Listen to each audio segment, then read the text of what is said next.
നമസ്കാരം, ഞാൻ Anjali. Chemmanur international jewellers Kaumudi ഹെഡ്ലൈൻസിലേക്ക് സ്വാഗതം.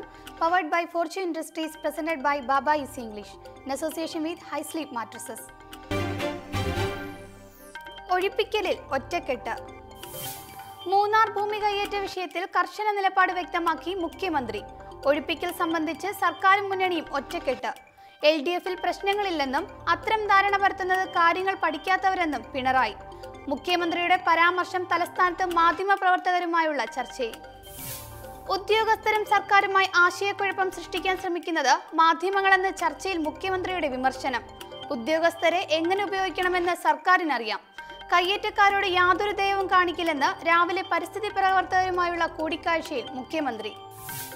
ഭൂമി കയ്യേറുന്നവരോട് യാതൊരു ദാക്ഷിണ്യവും പാടില്ലെന്ന് യോഗത്തിൽ പങ്കെടുത്ത കവയിത്രി സുഗതകുമാരി.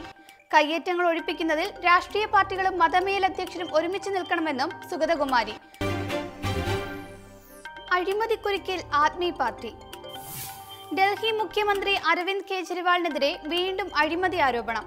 ആരോഗ്യമന്ത്രി സത്യേന്ദ്ര ജെയിനിൽ നിന്നും കേജ്രിവാൾ 2 കോടി രൂപ കൈക്കൂലി വാങ്ങിയെന്ന് മുൻ മന്ത്രി കപിൽ മിശ്ര. പുതിയ ആരോപണം. ജലവിഭവ മന്ത്രിസ്ഥാനത്ത് നിന്ന് കപിൽ മിശ്രയെ ആം ആദ്മി സർക്കാർ പുറത്താക്കിയതിനു പിന്നാലെ സത്യേന്ദ്ര ജെയിൻ പണം കൈമാറിയത് മുഖ്യമന്ത്രിയുടെ വീട്ടിൽ നേരിട്ടെത്തി. ഇതു സംബന്ധിച്ച തന്റെ ചോദ്യങ്ങൾക്ക് രാഷ്ട്രീയത്തിൽ എല്ലാ കാര്യങ്ങളും പരസ്യപ്പെടുത്താനാകില്ലെന്ന് കേജ്രിവാളിന്റെ മറുപടി. തെളിവുകൾ അന്വേഷണ ഏജൻസിക്ക് കൈമാറാൻ തയ്യാറെന്നും തന്നെ പുറത്താക്കിയത് അഴിമതിക്കെതിരെ പ്രതികരിച്ചതിനാലെന്നും കപിൽ മിശ്ര. ബാഹുബലിക്ക് 1000 കോടി. റിലീസ് ചെയ്ത് 10ാം ദിവസം 1000 കോടി കളക്ഷൻ നേടി ബാഹുബലി പുതിയ ചരിത്രത്തിലേക്ക്. റിലീസ് ചെയ്യും മുൻപ് അഡ്വാൻസ് ബുക്കിംഗിലൂടെ ചിത്രം നേടിയത് 36 കോടി. തിരുത്തിയത് അമീർ ഖാൻ ചിത്രമായ ദംഗലിന്റെ 18 കോടി എന്ന റെക്കോർഡ്. 2 ആഴ്ച തികയും മുൻപ് 1000 കോടി സ്വന്തമാക്കിയ സിനിമയ്ക്ക് വിദേശത്ത് നിന്ന് മാത്രം ലഭിച്ചത് 200 കോടിയുടെ കളക്ഷൻ. ചിത്രത്തിന്റെ കളക്ഷൻ റെക്കോർഡ് പുറത്തുവിട്ട് അണിയറ പ്രവർത്തകർ. അതിവേഗം 200 കോടി ക്ലബിലെത്താൻ സൽമാൻ ഖാൻ ചിത്രം സുൽത്താന് 7 ദിവസം വേണ്ടി വന്നപ്പോൾ ബാഹുബലി ഡബിൾ സെഞ്ചുറി അടിച്ചത് റിലീസ് ചെയ്ത് 2ാം ദിവസം. കേരളത്തിലെ തിയേറ്ററുകളിൽ നിന്ന് ഏറ്റവും കുറഞ്ഞ ദിവസം കൊണ്ട് 20 കോടി നേടിയെന്ന റെക്കോർഡും ബാഹുബലിക്ക് സ്വന്തം. കൃത്യത തേടി മേധാവി. നിയമസഭയിൽ നൽകാൻ മറുപടികൾ തയ്യാറാക്കുമ്പോൾ കൃത്യത വേണമെന്ന് TP സെൻകുമാർ. DGPയുടെ നിർദ്ദേശം പോലീസ് ആസ്ഥാനത്തെ ഉദ്യോഗസ്ഥരോട്.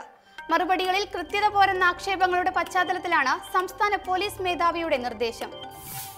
അതേസമയം പൊരുതി നേടിയ പോലീസ് മേധാവിയുടെ കസേരയിൽ TP സെൻകുമാറിന്റെ അടുത്ത നീക്കം ഉറ്റുനോക്കി സർക്കാർ. നിയമന ഉത്തരവ് വൈകിച്ച സർക്കാരിനെതിരെ സമർപ്പിച്ച കോടതിയലക്ഷ്യ ഹർജി സെൻകുമാർ പിൻവലിക്കുമോ എന്ന് ചോദ്യം. സെൻ ഹർജി സുപ്രീം കോടതി വീണ്ടും പരിഗണിക്കുന്നത് ചൊവ്വാഴ്ച. നഷ്ടപ്പെട്ട ഔദ്യോഗിക കാലാവധി നീട്ടി നൽകണമെന്ന ആവശ്യം സെൻകുമാർ കോടതിയിൽ ഉന്നയിക്കുമെന്ന് സൂചന. എന്നാൽ സർക്കാരിൽ നിന്ന് ഏതെങ്കിലും വിധത്തിലുള്ള ഏറ്റുമുട്ടൽ പ്രതീക്ഷിക്കുന്നില്ലെന്നും സർക്കാരിനും ജനങ്ങൾക്കും വേണ്ടി നല്ല കാര്യങ്ങൾ ചെയ്യുമെന്നും Senkumar. Chemmanur international jewellers Kaumudi headline സമാപിക്കുന്നു. Powered by Fortune industries, presented by Baba easy English in association with high sleep Mattresses. അടുത്ത ഹെഡ്ലൈൻസ് വൈകിട്ട് 5:30. നമസ്കാരം.